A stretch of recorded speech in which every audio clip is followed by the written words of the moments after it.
I'm Donald Pliner, and I design shoes for men and women. But I think most important about design, I design comfort and the technology to make my designs and then make them fashionable.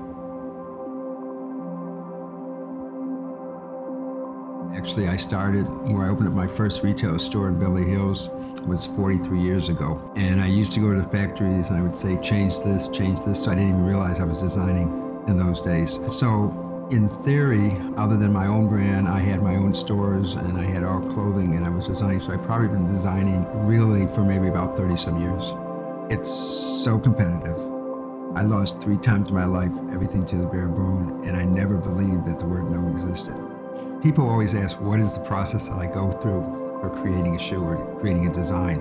And what happens, I basically only get about 3 to 4 weeks to do it. And what I'll do, and I'll give you an example, we're just showing fall 2011. I would have walked in the stores in fall of 2010, go into the stores, go into restaurants, go into clubs and see what people are wearing. What did I have in the stores in 2010 and what I didn't have? To try to get ideas. I have a history of a library of books, materials, and I go through it, and eventually some way, I don't know how, because each show and each is it's like going on Broadway. It's like starting from scratch. And somehow, thank God, it comes together. The first thing that's different between myself and other designers is that I'm still a retailer at heart, so I look at it from a different point of view. I'm also lucky that I have different places that I live, so I can see, you don't get caught just in New York, you don't get caught just in Los Angeles.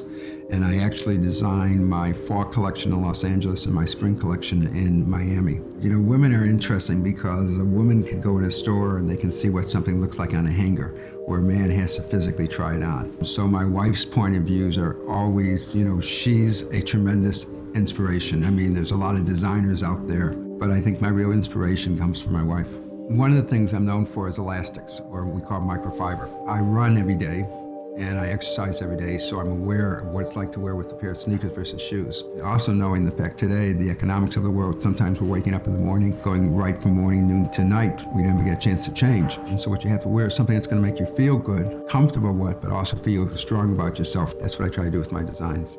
I like working, as I started saying about exercise, I work with a lot of elastics. They're called microfibers, and a lot of people aren't aware of it. But microfiber today is more expensive than leather. If you think of your luggage today, your briefcases, you get microfiber because it's more durable and it's stronger. So where I said earlier that I run, all my shoes somewhere have elasticity somewhere. So knowing these things, I have to work with materials that become adaptable to the comfort level. So elastics, soft nappas. I also work a lot with hair calf. We're known for our cowhide prints, leopard prints, and I come up with my fantasies. I also do a lot of things now in these, what's called hand beaded. The hardest customer of all is men. It's because they only wear a certain shoe, they only wear a certain thing this is all they want. 60% of men's shoes are bought by women. And once men get into my shoes, there's no turning back. I mean, it's unbelievable. People just try them on, don't just look at them, try them on. I have a 6-year-old and I have a little 9-year-old dog, and I have my wife. And as I said, I travel about 225 nights a year. It's a major balancing act. I basically work till like 3, 4 in the morning, and I don't really start work until 9, 10 o'clock, till everybody goes to sleep. It's hard, and time is our most precious commodity. And that's my biggest design that I'm going to have for myself personally, is to figure out how I'm going to have time to design to be with my family. Adopting a child out of Kazakhstan was very emotional. We actually started a foundation called Peace for the Children because of that. You start realizing children are probably the most important commodity. This is what peace is about, it's through communication. And what we do, practically all of our shoes have peace signs somewhere. We donate a percentage to our foundation, and we've started building parks. People say, why parks? Our playgrounds, our communication, it's for obesity, it's health, it's to take care of children. It's just, as I said, peace comes from the children first, and that's what Peace for the Children is.